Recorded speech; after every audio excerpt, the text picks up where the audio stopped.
If you look at a map of Asia, Singapore doesn't stand out. It's a small dot, barely visible next to its much larger neighbors. Yet somehow, this tiny island has become the richest country in Asia, with one of the highest GDP per capita in the world, even surpassing giants like Japan, South Korea, and China. How did that happen? How did a country with no natural resources, barely any land, and a population smaller than some cities manage to outperform almost everyone else? The usual answers are good leadership, clean government, and smart policies. But those explanations barely scratch the surface. The truth is, Singapore didn't just get rich by being efficient or disciplined, it got rich by being strategic. It turned its weaknesses into strengths, designed its society for success, and mastered the art of staying useful to everyone. Let's explore how Singapore pulled off one of the most remarkable transformations in modern history. Number 1, Singapore's hidden strategy, becoming useful to everyone. One of Singapore's greatest strengths isn't economic, it's geopolitical intelligence. After gaining independence in 1965, Singapore was surrounded by uncertainty. It had no natural allies, and both the US and the Soviet Union were competing for influence in Asia. Most countries had to choose sides, capitalist or communist. But Singapore made a different move. It decided to be useful to everyone. Instead of aligning fully with either camp, Singapore became a neutral, reliable partner that everyone could trust. It allowed the US Navy to use its ports, which provided security in the region. At the same time, it traded actively with China, even before many Western countries recognized Beijing officially. This balancing act wasn't luck. It was strategy. By being valuable to both sides, Singapore became politically stable and economically indispensable. That same logic continues today. Singapore hosts regional headquarters for thousands of Western companies like Google, Facebook, and Shell, while also being a key hub for Chinese giants like Alibaba and TikTok. In a world increasingly divided by US-China rivalry, Singapore has turned neutrality into profit. It's not a country that takes sides. It's a country that takes opportunities. Number 2, turning scarcity into leverage. If you told someone in the 1960s that a country with no natural resources, no farmland, and not even enough water to sustain itself would one day be one of the richest nations on Earth, they'd laugh. But that's exactly what Singapore did. It started with nothing, and then turned nothing into an advantage. Because Singapore had no oil, no minerals, and no space to waste, it was forced to build an economy based on brains, not resources. Every problem became a chance to innovate. Take water, for example. Singapore used to import most of its water from Malaysia. That dependence was seen as a national vulnerability, so the government made it a priority to fix it. They invested in desalination plants and created NE Water, a world-leading system that recycles wastewater into clean, drinkable water. Today, Singapore is almost water self-sufficient and even exports water technology to other countries. Land scarcity pushed Singapore to become one of the most efficient urban planners in the world. Skyscrapers maximize space, ports and airports are perfectly optimized for logistics, and even housing estates are designed with integrated public transport, schools, and parks. When you look closely, you realize scarcity shaped Singapore's identity. It created a culture of efficiency, precision, and long-term thinking, values that became the backbone of its economic miracle. Where other countries rely on luck or natural abundance, Singapore relies on competence. Number 3, the state as an entrepreneur, not just a regulator. In most countries, the government makes the rules and the private sector does the business. In Singapore, it's different. The government doesn't just regulate the economy, it runs parts of it, like a business. This model is known as state-guided capitalism, and Singapore does it better than anyone else. Through its investment arms, Temasek Holdings and GIC, the Singapore government owns stakes in major industries, from airlines and telecoms to banks, real estate, and even biotech. But unlike typical state-owned enterprises elsewhere, these companies are run with strict commercial discipline. Temasek, for instance, operates like a professional global investor.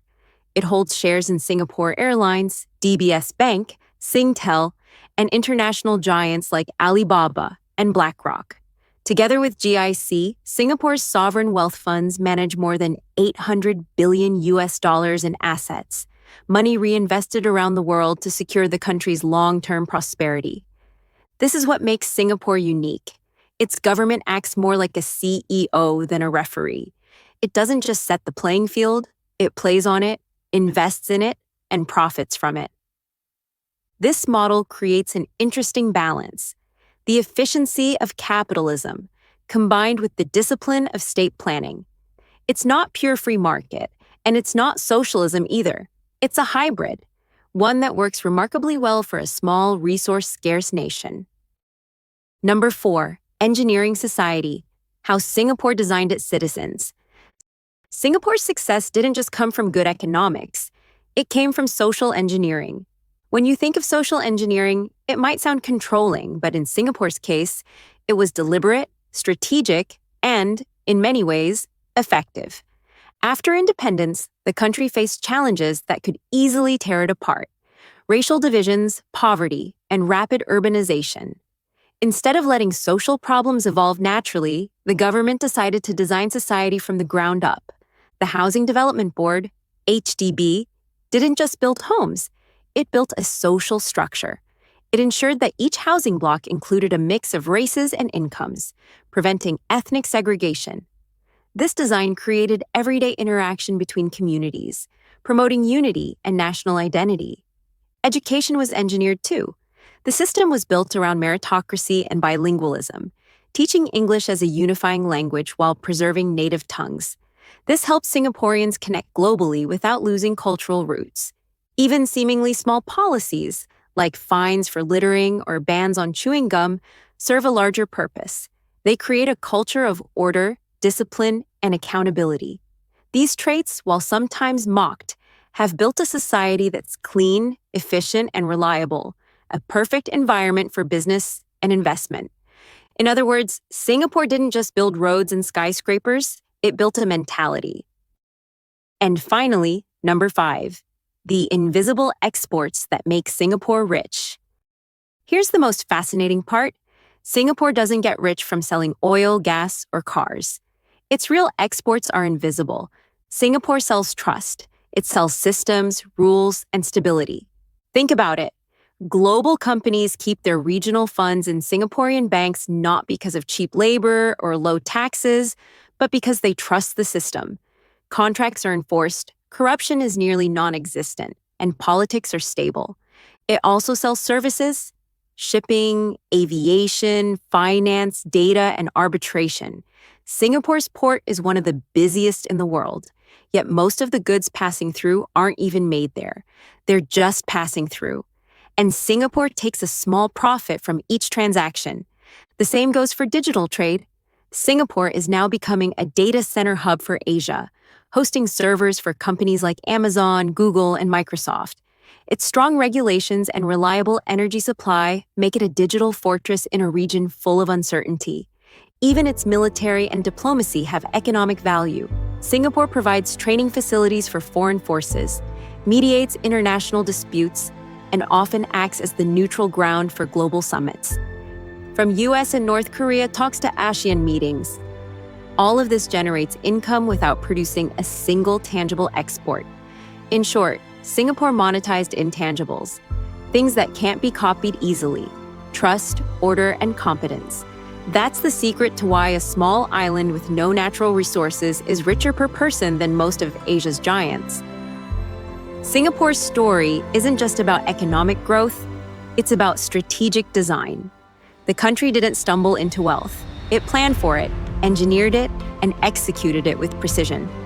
It became useful to everyone, turned scarcity into leverage, ran the government like a business, shaped its citizens to be disciplined and capable, and mastered the art of selling trust instead of goods.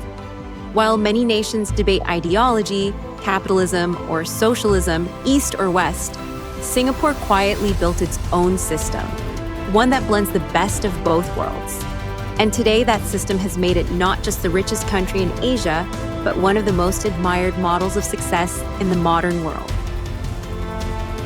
Now, what do you think? Do you agree with this video? Tell us what you think by leaving your thoughts in the comment section below. If you like this video, don't forget to hit the like button, and most importantly, subscribe to our channel for more interesting videos.